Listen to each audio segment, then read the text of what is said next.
गोरी दिसली न गालात हसली की माझीच म्हणणार आहे तुम्ही.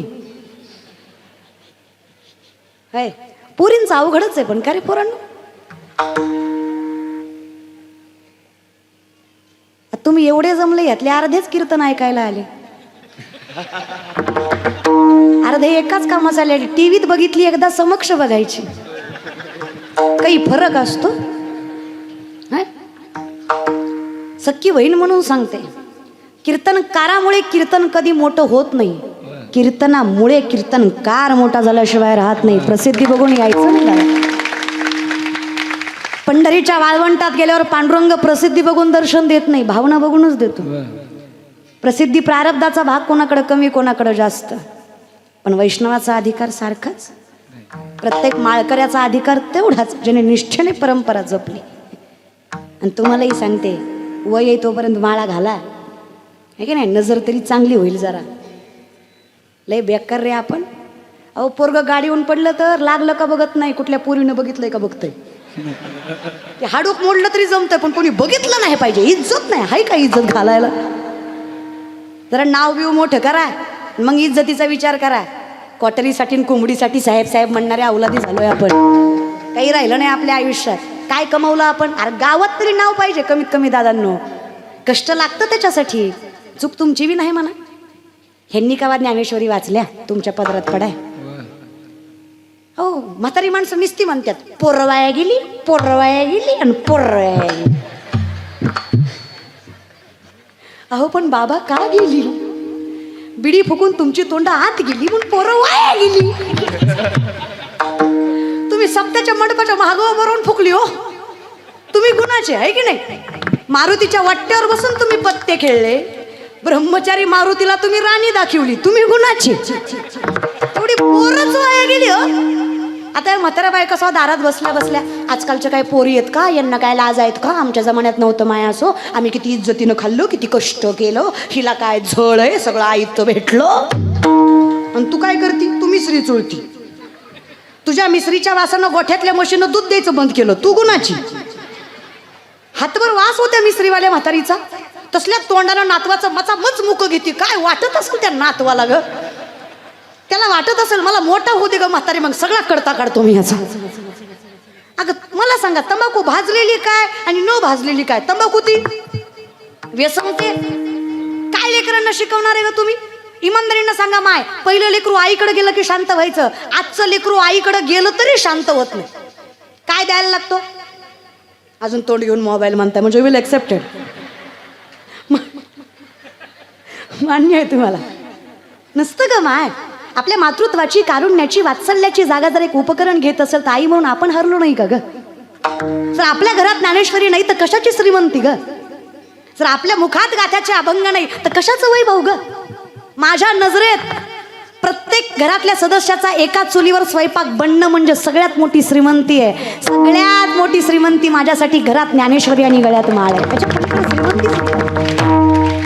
अरे भले मोठे बंगले असावे, 4 गल्लीत असावे, काय पेटवायचे का दादा. काय जाळायचं अशा बंगल्यांना.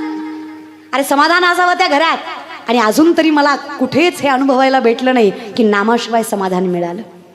नाम घेता वाया गेला ऐसा कोणी देखील ऐकिला, तरले तरती हा भरवसा नामधारकाचा ठसा. लिहून देतो रे तुम्हाला. समाधान मिळेल पण विश्वास तर ठेवा.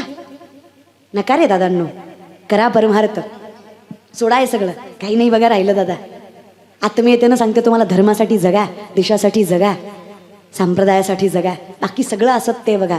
सत्य तू सत्य तू सत्य तू विठ्ठला. बाकी सगळ्या जगत भास आहे, इमॅजिनेशन आहे, कल्पना आहे. कोणाच्याही नादी लागून असे व्यसन करत जाऊ नका. जे बापानं केलं ते आपण करावं असं काही नियम नाही. या वासना कुठलीच योग्य नाही. मग काय. नारद म्हणले देवाला देवा बायको. लक्षात आहे ना. लक्षात आहे का विषय. फिरत जा पण येत जा. इष्टी चहा पाण्याला थांबली असती, गाव तर सोडायची नसती महाराज. नारद म्हणले देवाला देवा बायको. देव म्हणले हरकत नाही. देव नाही नाही म्हणत बरं का. देव म्हणले जिथं मी नाही ती तुमची. 16,106 घरं फिरले नारद. एकही जागा अशी नाही जिथं देव नाही. कारण एकही जागा अशी नाही जिथं देव नाही. सर्वागटी राम देहा देही, सगळीकडे माझा परमात्मा आहे, कुठे शोधणार तुम्ही? 16,107वं घर जामुवंतीचं, अस्वलांची कन्या सगळ्यात देखणी योगेश्वर भगवान तिचे. नारदांची इच्छा मनोमन या भेटाव्या, देव त्यांच्या संग फुगडी खेळत होते मायावी रूपानं. शेवटचं घर पट्टराणीचं. पट्टराणी कोण? रुक्मिणी आई साहेब. तुळशीला पाणी घालत होत्या. नारदांनी पाहिलं देव दिसतायत का? देव कुठंच दिसले नाही. नारदाच्या मनात लाडूच फुटले. नारद म्हणले अशी तशी नाही, पट्टराणी आपली. नारदांनी लांबनच हाक मारली, रुक्मिणी ओ! रुक्मिणी माता म्हणल्या रोज आई साहेब म्हणत होते, आज रुक्मिणी म्हणताय. पिसाळले का काय? नारदा? नारदा नाही, तुमच्या नवऱ्यानं सांगितलं जिथं मी नाही तिचा नवरा तू, अशा हिशोबानं मी तुमचा पती, आणि जर अशा हिशोबानं मी तुमचा नवरा, तर नवऱ्याला एकेरी हाक मारणं हिंदू धर्मात पापाचं लक्षण मानलं जातं. इज्जतीत नाव घ्या, नारद राव म्हणा. काय म्हणा? नारद राव. रुक्मिणी मातेला कळलं हे भंगलंय, देवाने सुधरवायला पाठवलंय. सगळेच काम काय मुख्यमंत्री करतात का? मग बाकीचे दोन कशाला? आपलं सॉरी, मग रखमाईबाई कशाला? मी आपलं दुसरीकडे आलं महाराज. रखमाई लागतात ना, मग रखमाईकडे काम दिलं, देव जरा व्यस्त होते. रखमाई मातांना कळलं हे सुधरवण्यासाठी पाठवलंय. रखमाई माता प्रेमाने म्हणल्या, खरंय नारद राव तुमचं. असंही देवाचं प्रेम वाटून वाटून माझ्या वाटणीला कमीच येतं. तुमचा ना माझा राजा राणीचा संसार कसला भारी होईल. पण एक काम करूया, विधिवत लग्न करू. कारण असं योग्य नाही ना दादा, लोकाची बायको घेऊन फिरल्यावर लोक चांगलं म्हणतील का? आपली घेऊन फिरायला कुणाच्या बापाची भीती आहे का? मग मी काय करते, देवाच्या नावाची माळ काढते आणि तुमच्या नावाची. चुकीचं वागायला नको धर्मात. मग काय करावं? मी विधीची तयारी करते, तोपर्यंत तुम्ही पुढच्या कुंडात जाऊन आंघोळ करून या. तोपर्यंत मी सगळी पाणीग्रहणाची तयारी करते, लग्नाची तयारी करते. रुक्मिणी मातेनं गोड बोलून नारदांना अशा कुंडात पाठवलं, जे कुंड पार्वती मातेनं शापित केलं होतं. महादेवाशिवाय जो कुणी यात आंघोळ करील त्याचं लिंग प्रवर्तन होईल. अगदी सोपा शब्द आहे, लिंग प्रवर्तन. नारद पाण्यात गेले खरं, पण वर आलेच नाही. बालेगावकर वर आले नाही. वर आली, उगच्या उग धोतर गेलं, लुगडं आलं. चांगले नारायण नारायण करत होते. चिपळ्या गेल्या आणि बांगड्या आल्या, नथनी मुरणी झुमका, शिंडी गेली, लांब लचक वेणी आली. नारद म्हणले काहीतरी चुकलं काय की? सगळा बदल झाला. कबीर महाराज सांगतात, नारद की तो भई नारदी. नारदांची नारदी झाली, चवळीच्या शेंगासारखी देखणी नार पाण्यातनं बाहेर आली. कोळ्याचा राजा, देवर राजा नावाचा राजा शिकारीसाठी त्याच वनात आलेला. त्यानं एवढी सुंदर स्त्री पाहिली, मोह आवरला नाही, वासना आवरली नाही. शिक्षाच द्यायची होती. तिच्याकडं पाहिलं आणि म्हटले, काय गोडच ग, चल तुझ्यासोबत विवाह करून तुला राणी बनवतो. नारदी म्हणल्या, तुला माहित नाही मी कोण आहे. ती म्हणला, गप्पे. राजा होता तो, असा दष्टपुष्ट कुरुळी की असं काळा कुळकुळी, तिथं पिटी बांधलेली. नारदी म्हणल्या, मी आत्ताच निर्माण झाले. गप्पे. उडत उडत नेलं, बळजुबरीने विवाह केला. लय बायको करायची हौस होती, यांनाच बायको केलं. वर्षाला एक, वर्षाला एक, वर्षाला एक, वर्षाला एक. सप्ता नाही, पोरं झाली. थोडी नाही, 60 झाली. 60 हा, 60 पोरं. नारदी म्हणल्या, धनी 60 बी पोरच वय. एखादी वारं घाला तरी पोरगी असू द्या. पोरांचा काय भरोसा, सांभाळतील नाही सांभाळतील. 61वी मुलगी, कपिला षष्ठी. 61 लेकर. माय घरात 2 असले, जीव किती दमतो ग. देव 2 बी गुणाची देत नाही. 2 मध्ये बी पॅटर्न असतो. एक शहाणा असतं, एक येडं असतं. शहाणं सगळं ऐकतं, जे दुसरं असतं ना ते पाहुणं बघून उड्या मारतं. त्याला माहिती आहे माणसात काय करते, नुसती दात खाते, करते काय. पाहुणा गेल्यावर मार का खाणं होईना. माय 2 एवढी तरा, 61 किती असेल. नारदी म्हणली, एक खातं, एक उठतं, एक बसतं, एक झोपतं, एक रडतंय. कट्टा असली जनावर सांभाळण्यापेक्षा मेलेलं बरं. कवर असते म्हणली संसार. कंटाळला जीव, रातच उठला, कुंडात उडी मारली, जीव दिला, मिली नाही, जागेवर आली. शिंडी शिंडी पुन्हा लुगड्यात नत होता. नारद म्हणले सुटलो काय, पुन्हा काहीतरी व्हायच्या आधी पटविण्या पाण्याच्या बाहेर आले. गळ्यात तिनं आता चिपल्या. नारायण नारायण म्हणले हेलय बरं.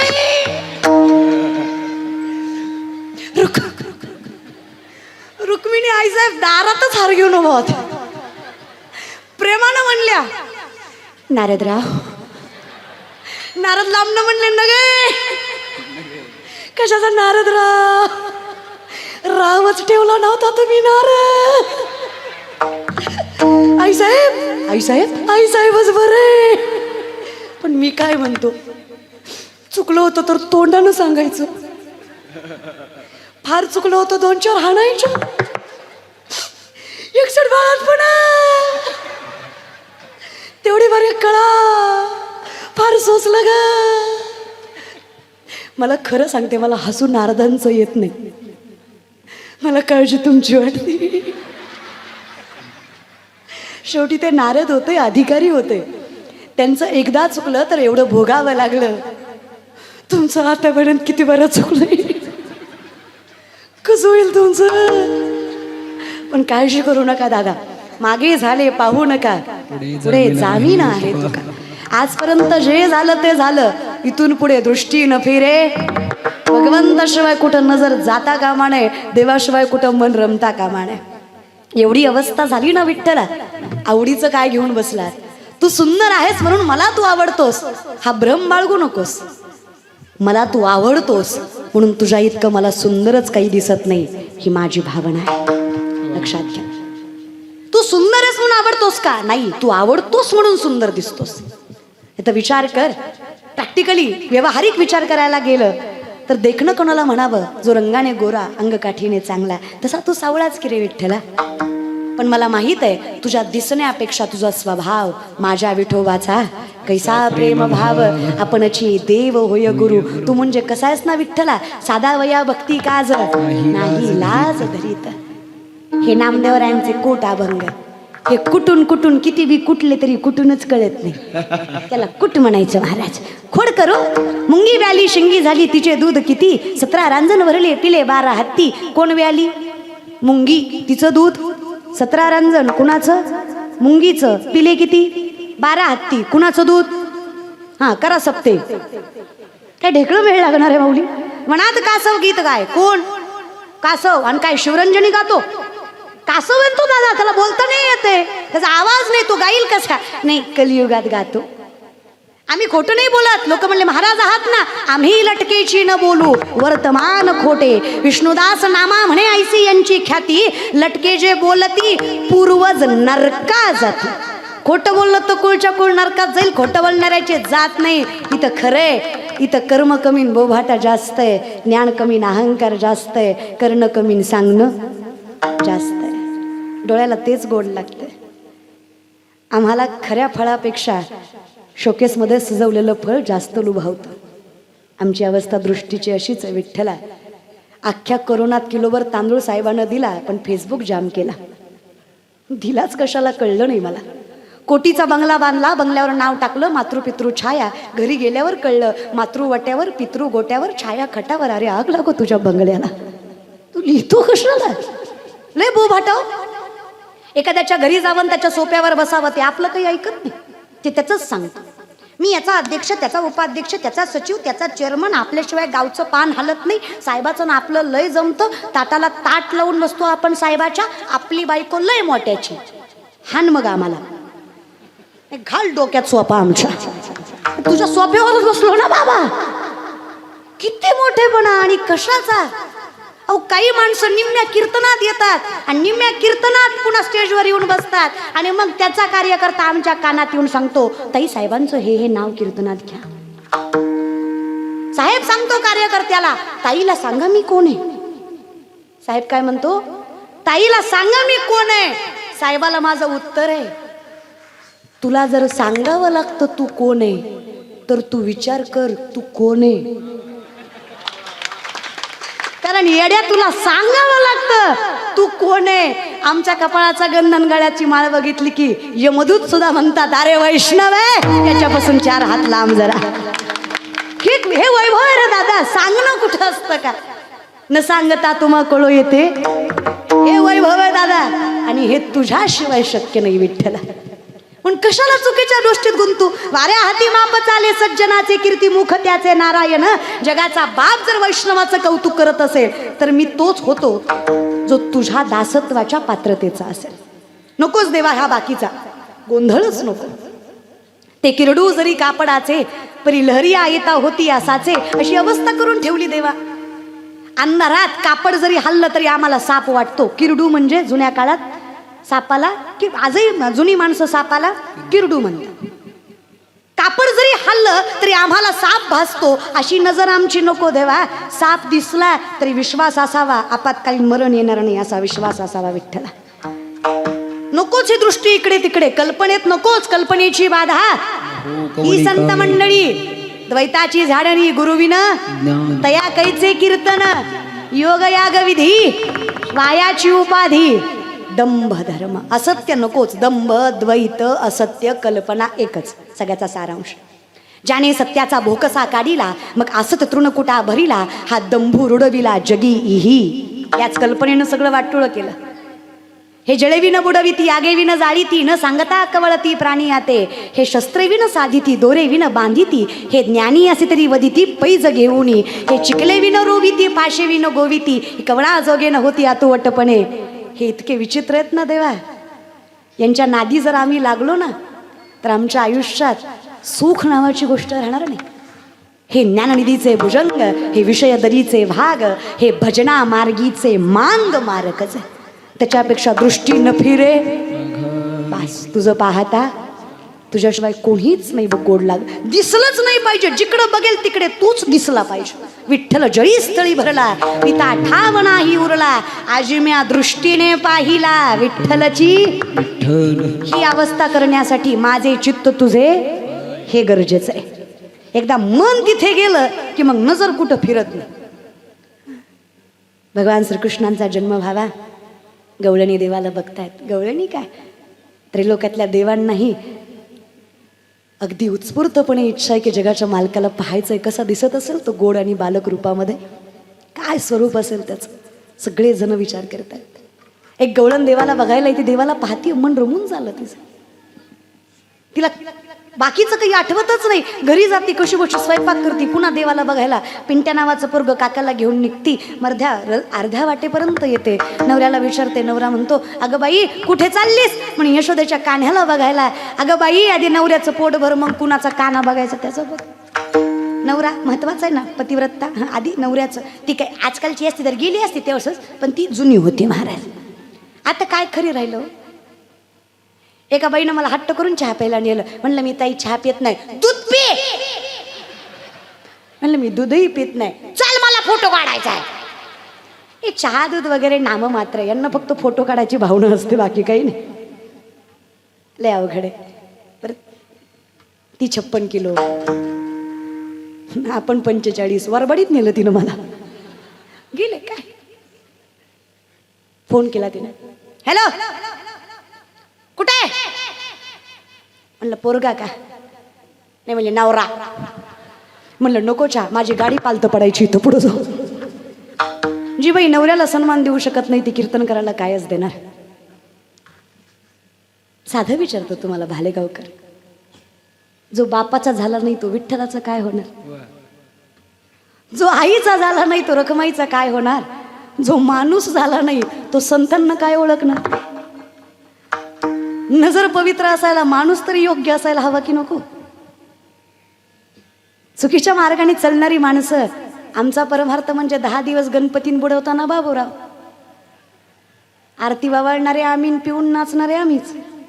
कसा देव भेटणार? नवरात्राचे उपवास, दसऱ्या दिवशी बोकड. देवी कोपते म्हणे पोत्यात घालून आणला पाहिजे सांगणारा. नाही सांगणाराच, ऐकणाऱ्याचं राहू द्या महाराज तसं. हा कसा हो परमार्थ? तुमचा अंगाऱ्यावर विश्वास पण बुक्क्यावर नाही. हे कळलं त्यालाच कळलं. कसं चालेल असं? महाराज लोकांच्या पाया पडल्यावर लेकरू होतं. कॉमन सेन्स, कॉमन रे. जर महाराज लोकांच्या पाया पडण्याने लेकरू झालं असतं बायको बॉम्बलाई गेली असती. 900 कन्या पुत्र होती तरी का करणे लागे पती, पण आम्ही डोळे झाकून देवा सगळ्यांनी मान्य केलं आम्ही करणार, असं नाही चालत. तुका म्हणे सत्य कर्मा भावे साह्य, घातली या भय ती नजर योग्य. त्याला कळतं खरं खोटं. ताकद आहे त्या गवळणीला. नवऱ्याला भाकरी वाढणं कर्तव्य होतं, भाकरी वाढली तिने, पुन्हा निघाली कृष्णाकडे. पाहिला देव, माकडाला दारू पाजली, दारू पाजल्यावर त्याला विंचू चावला, विंचू चावल्यावर पाठीमागं भूत लागलं. माकड किती पडेल. मर्कटो सुरापानम यत्र वृश्चिक दंशनम तन्मध्ये भूत संचारो यद्वा तद्वा भविष्याते. विचार करा त्या माकडाचे काय हाल होतील, याच्यापेक्षा कितीतरी पटीने मनुष्यांच्या. आणि पिचं खायचं प्यायचं म्हणाल ना, कोण म्हणलं पिणाऱ्या माणसाला कळत नाही. पिलेला माणूस कधी रस्त्याच्या मधोमध झोपल्याला बघितलं लागतं, कुठं पडतं ते कळतं त्याला. त्याला माहित आहे मधी जाते बाजूला राहतंय, येड आहे माहिती. आता मार मार बायकोला रात्री मारतं, सकाळी तिलाच म्हणतं नव्हतं ग मारायचं. पिल्यावर कळत नाही. कसं कळत नाही. हात वाळायचा बरं कळतो. आता काय करायचं माय, पिलं ना टोपल्यावर शेळीच्या लेंड्या समोरून येऊन ठेवायच्या. त्यांना म्हणायचं काळे म्हणू काही ताकद वाढती, गोड लागतात का, खातील का ग माय. अगं किती टाकलेली असू दे तेवढ्या धुंदीत म्हणेन येड आहे का मी, सगळं कळतं त्याला. निस्ती नाटकं आहेत. हां, आणि ते डोक्यातलं काढा. इंजेक्शन औषधानं दारू सुटत नाही. संगत चांगली लागल्याशिवाय आणि भगवंताचा आशीर्वाद भेटल्याशिवाय कोणच चांगल्या मार्गावर जाऊ शकत नाही दादा.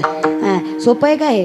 अहो जगाचा बाप ज्यांना गुरु मानायचा त्यांचा मुलगा संगतीनं वाया गेला. नाव त्याचं अश्वत्थामा, वडिलांचं नाव द्रोणाचार्य. 2 नंबरचे विद्वान आहेत विश्वातले. 1 नंबर विद्वान दशरथ राजा, 2 नंबर द्रोणाचार्य. विठेवरचा बाप कृष्ण अवतारामध्ये ज्यांच्या चरणाला हात लावल्याशिवाय रथात बसत नव्हता, एवढा अधिकार ज्या माणसाचा, त्यांचा पोरगा संगतीनं वाया गेला. कारण संगत आहे. इनमिक, दुःशासन, दुर्योधन, शकुनी, जयद्रथ असल्या नालायकाची संगत लागली. जगाचा बाप ज्यांना गुरु मानतो त्यांचं पोरगं वाया गेलं, एखाद्या माळकऱ्याचं गेलं, ह्याच्यात काय नवलंय जगात. तुम्हाला काय वाटतं. पिदाड्याच्या नादी महाराज लागला, पिदाडं सुधारतं, महाराज बिघडतं. ती काय गुणाचं आहे, ती म्हणतो घी थोडी देव भेटन. काय शहाणं राहिलंय आजकाल. काही खरं नाही दादा या जगात. अहो चांगलं भेटायला आयुष्य जातं, वाईट भेटायला काय वेळ लागतो. ते डोक्यातलं काढा. जर इंजेक्शन नाव दारू सुटली असती ना, पिणाऱ्याच्या बायकांनी मंगळसूत्र ऐकलं असतं, पण इंजेक्शन आणलं असतं आणि असं रातचं दिलं असतं झोपीत. घे म्हणली असती घे.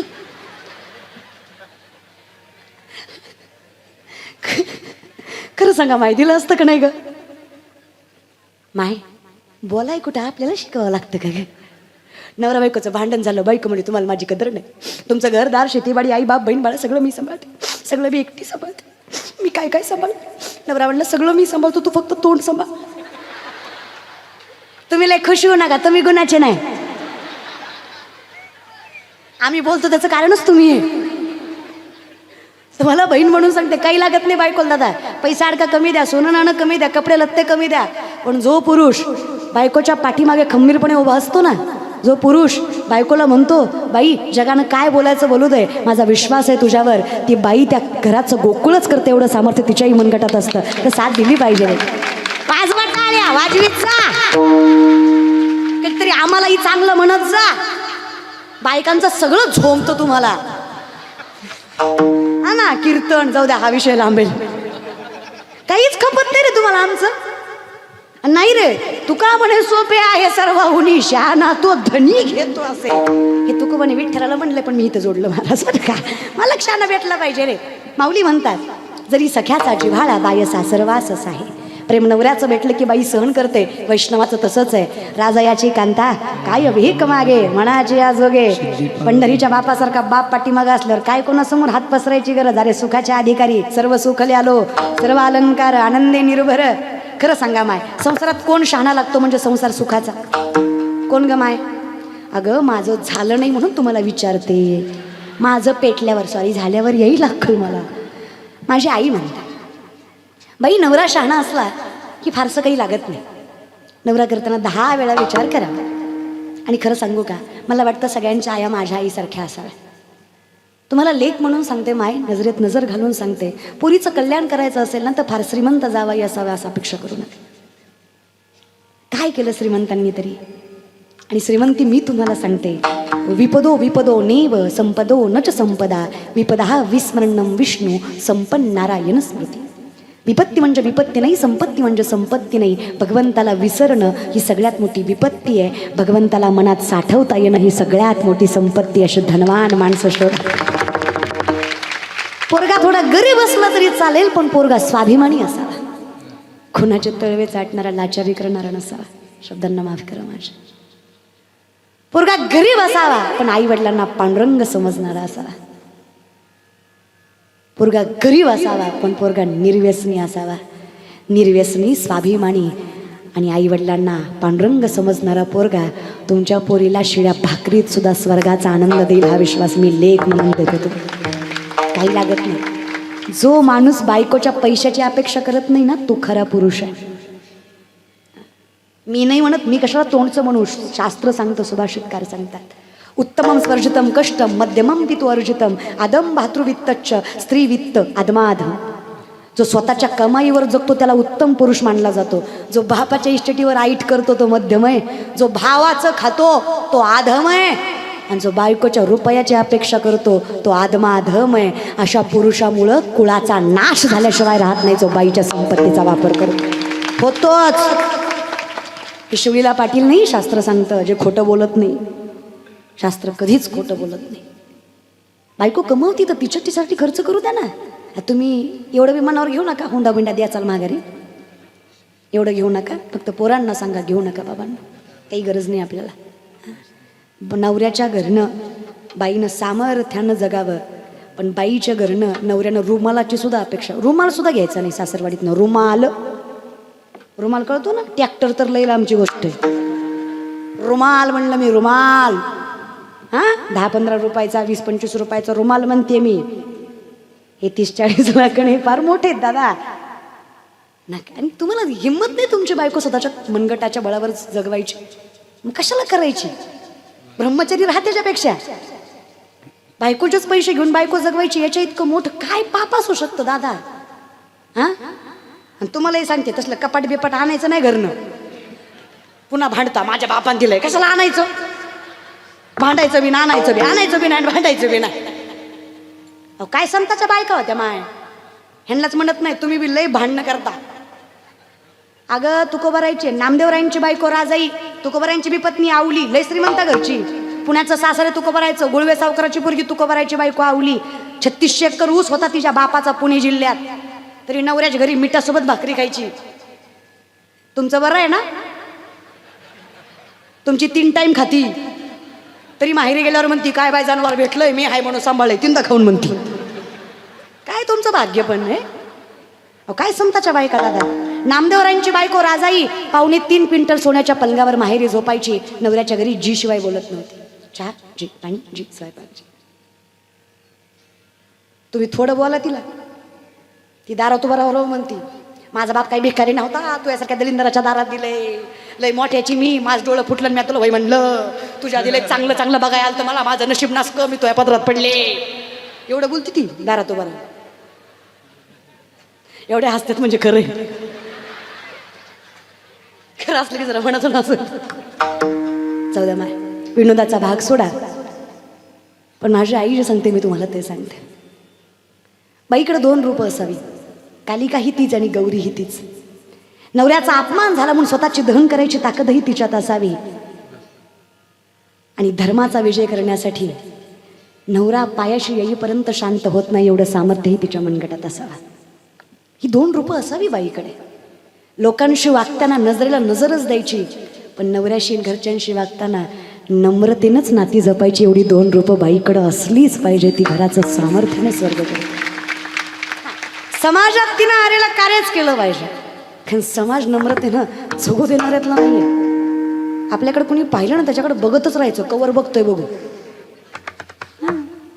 पण घरात नाही, घरात नम्रतेनंच जगायचं हे पाहिजे बाईकडे.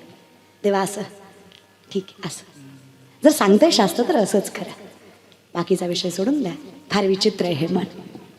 हे नाही ऐकत चांगलं, योग्य नाही पटकन स्वीकारत.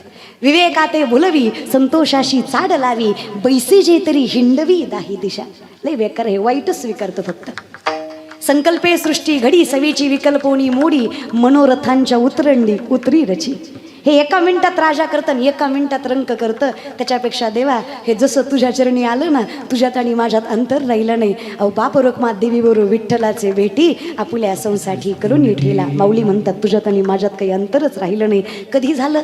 माझे चित्त तुझे पाया मिठी पडली पंढरी राया, मिठी पडली पंढरी राया, मिठी पडली पंढरी राया, तुझे पाया मिठी पडली पंढरीला, मिठी पडली पंढरीला, मिठी पडली पंढरीला.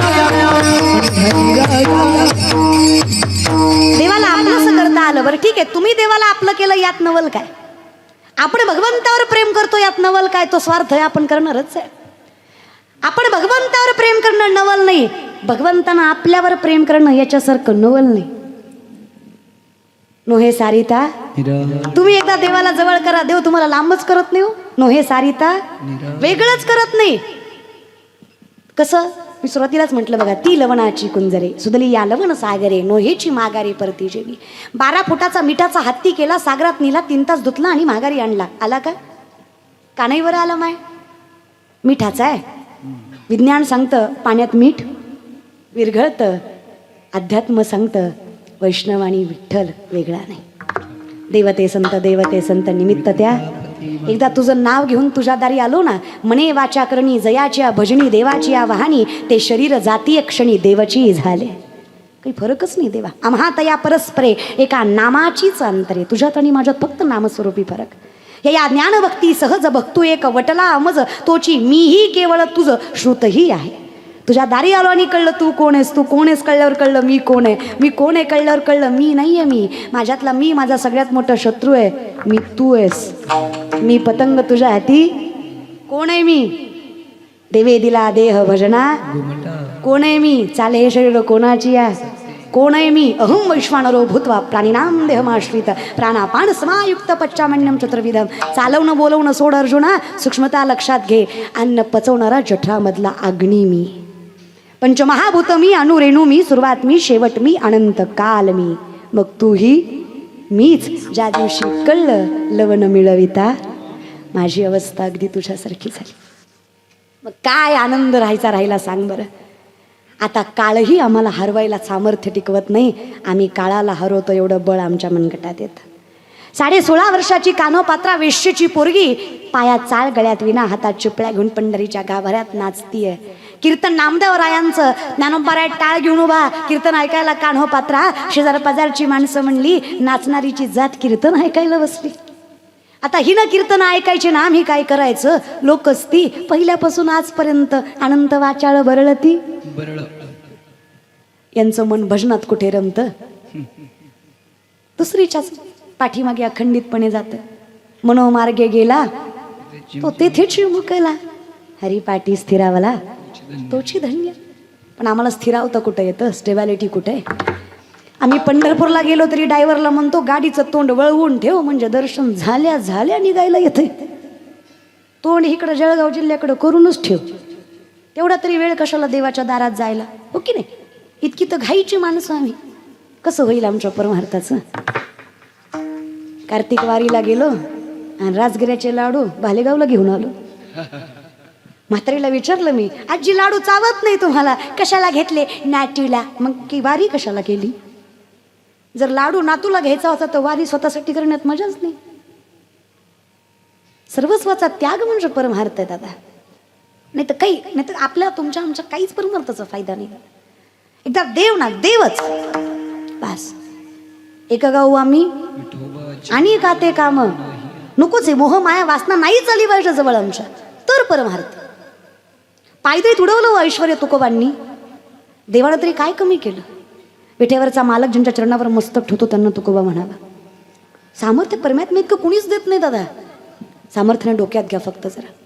मग काय वाईट वाटलं कान्होपात्रेला. विचारलं ज्ञानोबांना, काय चूक आहे माझी माऊली? वेश्येच्या कुळात जन्माला आले, यात माझी चूक आहे. मला माझा पाप माहीत नाही, यात माझी चूक आहे. खरंच मला परमार्थ करायचा अधिकार नाही. मग तुम्ही म्हणता ते जातवित गोत कुळशिळ मात भजे का त्वरित भावनायुक्त, हे खोटं का? मला माझा बाप माहित नाही म्हणून मी वैष्णव नाही का? जर पंढरीचा बाप विश्वाचा बाप असेल तर माझा नाही का? आणि जर असेल तर मग लोकांना का मान्य नाही? वाईट वाटतं हो माऊली.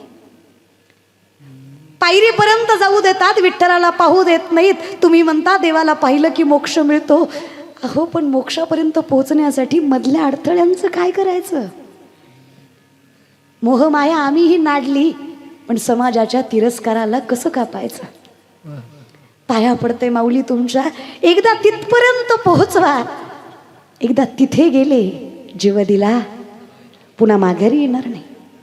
माऊली म्हटल्या वचन द्या. एकदा पंढरीपर्यंत पोहोचवलं की पुन्हा दृष्टी न फिरे, पुन्हा माघारी यायचं नाही. एकदा पंढरीच्या मालकापर्यंत गेलात की पुन्हा मागे पाहायचं नाही.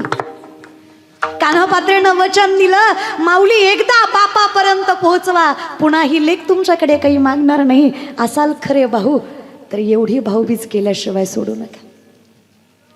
माऊलींकडनं वचन घेतलं. कान्होपात्रा माऊलींच्या शब्दावर निघाल्या.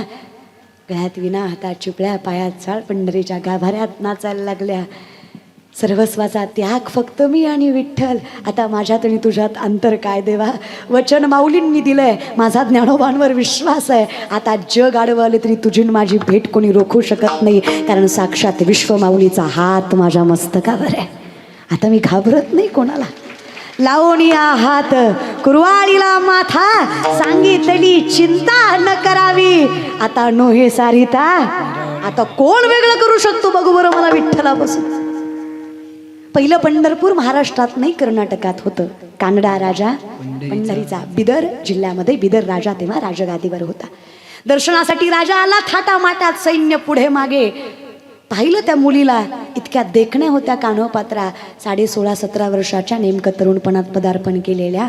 सुकलेल्या कमळाला हात लावावा तर कमळ जाग्यावर फुलावं एवढं तेजस्वी सौंदर्य त्या माईचं होतं. बघात क्षणतात, एका क्षणात बघताच मनमोहून गेलं. कुणाची रे मुलगी? वेश्येची. तिला म्हणावं इथं नाचून काय भेटतंय, दरबारात ये राणी म्हणून ठेवतो. सैनिक गेले. अहो बोलवलं राजाने, आता मी आणि माझा विठ्ठल. कोण राजा? माझ्यासाठी माझा परमात्मा सर्वस्वी. येत नाही सांग त्याला. सैनिकाने येऊन सांगितलं, येत नाही बोलली. वेश्येची असून एवढा माज धरून आण तिला. सैनिक पाठीशी लागले. जीवाच्या आकांताने कान्होपात्रा पळतायत. मंदिराच्या बाहेर पाऊल टाकणार, माऊलींचं वचन आठवलं, देह जाऊ अथवा नाही जायचं कुठे. धावून धावून धावणार कुठे? पंढरीच्या गाभाऱ्यातनं मोक्षाकडं जाणार तरी कुठे? आज पहिल्यांदा महाद्वार ओलांडलं, आज पहिल्यांदा गाभारा ओलांडला, आज पहिल्यांदा गर्दीतनं वाट काढली. हसत मुखाने पंढरपुराच्या पंढरीश पांडुरंग परमात्म्याकडे, विश्वाच्या मालकाकडे, जगाच्या बापाकडे कान्होपात्रा गेल्या. अहो मिठी मारली त्या पंढरीच्या मालकाच्या पायाला. डोळ्यातनं खळा खळा आसव गळाली. विठ्ठलाकडं पाहिलं आणि मोठ्याने ओरडल्या, भेटला की हो बाप. जगानं आयुष्यभर बिन बापाची म्हणून हिनवलं. जिचा बाप पंढरीचा झाला, तिला आयुष्यात काय कमी पडलं? कान्होपात्रेनं चरणावर मस्तक ठेवलं. विठ्ठल भेटला, आता सर्वस्व मिळालं. पण समाज तो ओढायला लागला कान्होपात्रेला. अपवित्र कुळातले तुम्ही, नीच कुळातले तुम्ही, तुमचा इथे अधिकार नाही. हा बाजूला, बाकीच्यांच्यासाठी विठ्ठल अपवित्र करू नका. आता कान्होपात्रेला कळलं, आता माऊलींचं वचन निभवायची वेळ आली. आत्तापर्यंत फक्त परमार्थ केला, आता परमार्थाची परीक्षा द्यायची वेळ आली. आता माघारी जायचं नाही. हसमुख चेहऱ्याने एकदा विठ्ठलाकडे बघितलं, मिठी मारली पांडुरंगाला. म्हणली, देवा हेच करायचं होतं तुला. सांगायचं की मला ज्ञानोबांच्या मार्गदर्शनातून, त्यांच्या सहवासातून तुझ्यापर्यंत पोहोचले. कोणाला माहीत होतं आयुष्यभरासाठी तुझी झाले. एका क्षणात कान्होपात्रेनं विठ्ठलाच्या चरणावर देह सोडला, जीव सोडला कान्होपात्रेनं. तरी समाज म्हणला, मेली ती मेली, देवाच्या पायावर मेली. जाता जाता आमच्या विठ्ठलाला अपवित्र करून गेली. मरायचं तर मंदिराच्या बाहेर मरायचं, इथे कुठं मरायचा अधिकार दिला हिला? अनंत ब्राह्मण नावाचे ब्राह्मण तेव्हा होते. याच तोंडाने मंत्र म्हणताना देवाचं नाव घ्यायला भाग्य लागतं. विचार करा, देवाच्या चरणावर देह सोडायला किती भाग्य लागत असेल. याला गरज ज्ञानाची नाही, मोठ्या मनाची आहे. एक रात्र थांबा, उद्या बघूयात. रात्रभर त्या सुंदर लेकी शेजारी अनंता ब्राह्मण झोपले. मध्यरात्री जगाचा अनंत अनंताच्या स्वप्नात आला आणि सांगतो, अनंता, लेकीनं जीव सोडला की रे, माझ्या चरणावर अजून काय प्रेमाची पावती द्यायची, आज्ञा आहे माझी. माझ्या लेकीची समाधी माझ्या गाभाऱ्यातच झाली पाहिजे. कान्होपात्रा पंढरपूर निवासी झाली पाहिजे. गेलात कधी पंढरपूरला? गेलात का? मरायच्या आधी जा. गेलात कधी पंढरपूरला तर रांगेनं दर्शन घ्या. जर रांगेनं दर्शन घेतलं तर एका झाडाची फांदी आडवी लागेल तुम्हाला. ती फांदी म्हणजे कान्होपात्रेच्या समाधीवर आलेला वृक्ष, त्याची फांदी आडवी आहे. नामदेवराय म्हणले, देवा भक्त आम्ही तुझे, आम्ही हिला का मस्तक लावायचं, तुझ्या चरणावर देह सोडला म्हणून नाही. ओ नामा, माझ्या चरणावर देह सोडला म्हणून मस्तक लावायचं नाही, देह सोडला तरी वचन मोडलं नाही म्हणून मस्तक लावायचं. ही निष्ठा काही नको देवा, आता एवढं दिलंस, आता काय तुझ्याकडे अपेक्षा तरी करावी. परिपूर्णत्वाला नेलंस विठ्ठला, फक्त तुझी कृतज्ञता आयुष्यात बाळगायचं सामर्थ्य तेवढं दे. हा सुंदर नामचिंतनाचा अट्टहास श्री संत सोनाजी महाराजांच्या कृपा आशीर्वादाने स्वयंभू असणारी विठ्ठलाची देखणी, डोळ्याचं पारणं फेडणारी मूर्ती. अहो, भालेगावकरांनी काय पंढरपुराला जावं, पंढरीचा पाप भालेगावकरांसाठी आला, अजून काय तुमचं तरी भाग्य असावं. आपण देवाकडे जातोय, काय नवल आहे देव तुमच्यासाठी येतं. इतकं भाग्य तुमच्या मातीचं आहे, अजून काय वैभव असावं दादा तुमचं. चरणावर साष्टांग दंडवत आहे तुमच्या. ज्यांनी पाण्यालाही दिवे लावावे इतकी ताकद ज्या सोनाजी महाराजांच्या सामर्थ्यामध्ये, त्या संतांसारखं वैभव तुम्हाला लाभलं, अजून काय हवंय तुम्हाला. संत आणि देव दोन्ही तुमच्यासाठी आलेत दादा. इतकं सुंदर विठ्ठलाचं मंदिर आणि त्याचं कौतुक आयुष्यभर तसंच टिकून ठेवा. अगदी गोड पद्धतीनं तुम्ही हा सप्ताह करताय, अगदीकपणे करताय. खरंच तुझ्या चरणावर साष्टांग दंडवत. माणसं म्हणतात देव नसतो. कीर्तनापुरता 2 तास पाऊस थांबला, पुन्हा चालू झाला. त्यालाही माहिती संपलंय आता. आणि ही रोजची अवस्था आहे माझी. फक्त कीर्तनापुरता पाऊस बंद असतो, कीर्तन संपलं की पाऊस चालू असतो. अजून पांडुरंगानं द्यावं तरी काय दादा, तुम्हीच विचार करा, देव असतो की नसतो. विनंती आहे, सुंदर सोहळा, अगदी गोड गायनाचार्य मृदंगवादक, अगदी सुंदर ज्यांनी पखावाज वाजवला, विशाल महाराज चरणावर साष्टांग दंडवत. आकाशदादा, रामदादा, त्यानंतर वसंतदादा, दिगंबर दादा आणि रमेश दादा, सगळ्यांच्या चरणावर साष्टांग दंडवत. चोपदार दादा, ज्यांच्यामुळे ही सेवा माझ्याकडे आली, गोविंद महाराज चरणावर साष्टांग दंडवत. त्यांच्या पांडुरंग दादांकडे पंगत होती, त्यांचे देखील मनस्वी आभार. सगळ्यांचे मनस्वी आभार. विनेकरी दादा, उपस्थित सर्व मायबाप आणि हा छोटा पखावाज वादक आज असा उभा आहे, पुढच्या वेळेस इथं असशील, विश्वास देते. फार सुंदर आत्मीयतेनं 2 तास इथं उभा राहिलास, ते उभा राहणं सुद्धा गरजेचं होतं. तुझ्या देखील मनस्वी आभार. सिस्टीमवाले दादा, अगदी गोड आवाज दिलात, चरणावर साष्टांग दंडवत. माऊली तुम्हाला वृद्धिंगत करो. तुम्ही किती घाई करा, तुम्ही फसायचं तिथं फसणारच आहे. त्याच्यामुळं तुम्ही घाई इथं करत जाऊ नका, दुसऱ्या ठिकाणी करत जा. आमचे महाराज देखील इथून आपले गाव काल आपण थांबलेलो विठ्ठल महाराज, त्यांच्या देखील चरणावर साष्टांग दंडवत. व्यासपीठातील सगळी मंडळी, पुन्हा एकदा सगळ्यांचे मनस्वी आभार. कॅमेरावाले दादा, तुमचे देखील मनस्वी आभार. सेवेला विराम. ज्ञानेश्वरा मा